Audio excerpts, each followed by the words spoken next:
Okay, I want to go back now to the case involving the 3 men accused of murdering Ahmaud Arbery in Southeast Georgia. Julie Janae just reporting that there was a big issue in court today about what attorney Lee Merritt was doing and posting online an allegation that he's giving directions to potential jurors on how to sneak onto the jury, how to say the magic words, "I can be fair."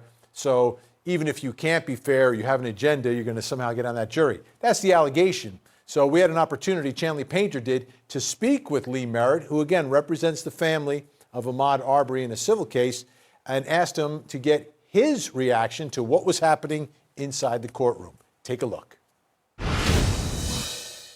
Chanley Painter outside the Glenn County Courthouse. I'm being joined by the attorney for the estate of Ahmaud Arbery, Lee Merritt, the subject of a motion this morning from defense attorney Kevin Gough. I want to get your overall impressions on his arguments that he made and your response to his allegation that you are trying to influence potential jurors in this case. I'm somewhat embarrassed for Mr. Gough. His motions, this is not the first motion that he's filed in court. They seem to be reaching. They seem not to be dealing with the reality of the overwhelming evidence against his client and the very important work that he has cut out for him in terms of preparing the defense. Now, he expressly alleged that you were trying to encourage potential black jurors to say what they can and do to respond to become an impaneled juror on a case. How do you respond? I've spoken to the black public in general because there's a concern that black jurors disqualify themselves by believing that because they have sympathy for Ahmaud that they can are automatically disqualified. The court agrees that is not a disqualifying factor, and the statements that I've made in that regard are consistent with what the law says, and what I think is important to advocate as a civil rights attorney. He also even showed the judge one of your social media posts where you say, "Register to vote, show up for the jury, and remember this phrase, quote, 'I can be fair.'" Right. How do you respond to that? And explain that. Sure. He alleges that that's influencing people. Sure. I want to encourage everyone to register to vote. I think it's very important that citizens participate in the process. It's important that the jurors involved in this case have already registered, have already responded to jury duty. So that statement obviously wasn't directed toward them as they have already been impaneled, right? And "I can be fair" is the statement the court is looking to hear, meaning I can set aside some of my exposure to the facts and evidence in this case and be fair. You're trying to tie voting rights and voter suppression issues to this particular case through what you've been saying to the media, and he says it, quote, "stokes fears in the black community of an all-white jury." Is that true? Yeah. There are concerns that this trial will be decided by an all-white jury because of a long history in the South. There's a lot of case law around it. Batson challenges concerning jurors being struck because they're black. It is a concern that the media has asked me about, that I've expressed an opinion about. Prior to this trial, we'll continue to express an opinion about it. And as the court acknowledged, that's within our First Amendment right, certainly within my parameters as the civil rights attorney for the family. And you picked apart one of the qualified jurors and in a post as well, someone who knew Greg McMichael and worked with Jackie Johnson.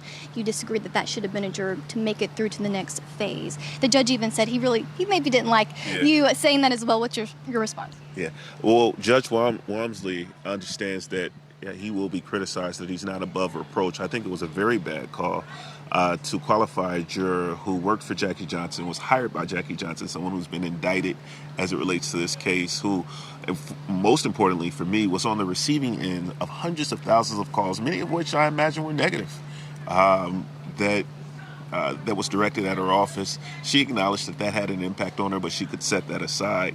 I don't think that's the kind of thing that should be set aside, that she should have been disqualified for cause. That is my firm opinion, and the law allows me to express that opinion. I certainly haven't reached out to that juror or attempted to influence any jurors. I'm simply serving my role as a constitutional watchdog for the family. And you're an experienced attorney, and do you think that there can be a fair and impartial jury impaneled here in Glenn County for this case?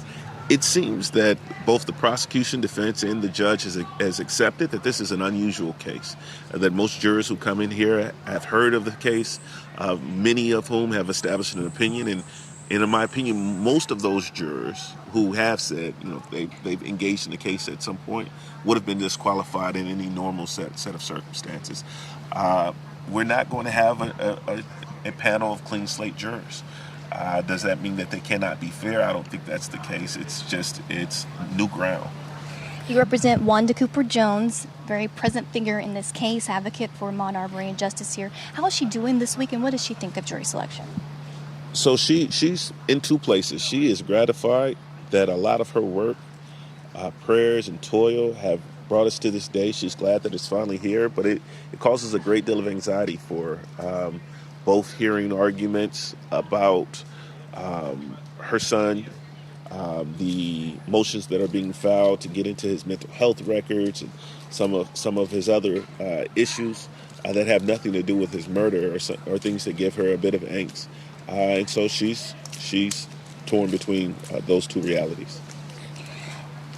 The signs and banners have also been an issue in this case. What's your take on that, and do you think it should be appropriate for the TJC to continue having their signs and banners? Well, I'm glad that the jurors have said that they have been influenced by signs and banners. I haven't noticed them myself. I don't actually think it's appropriate to have signs and banners outside of a courtroom. I think it's just it sets us up for an opportunity to have things challenged in a way that might be disruptive towards the process. I think we should avoid that. I object to the idea that Wanda is advocating. I guess if you consider her prayer and her hope that her son gets a fair jury to decide this case as advocacy, then fine, so be it, and that's not against the law. But I have to reiterate that she has not taken any affirmative steps to influence any of the jurors, and that's certainly not her goal or her team's goal. Well, the judge invited the prosecution to file a motion concerning the admission of the juror, for what it was worth, juror 246. I certainly think the prosecution should make that motion. That juror should be struck for cause. Those strikes are going to be very important. When we get into the 64 jurors who are qualified, then you're going to start seeing jurors struck. And at that time, we should be paying attention to whether or not jurors are being struck because of race. And the prosecution has much fewer strikes than the defense, all three of which receive the same amount as the singular prosecutor. So there are some concerns that I think we all should be vigilant for. Thank you, Lee.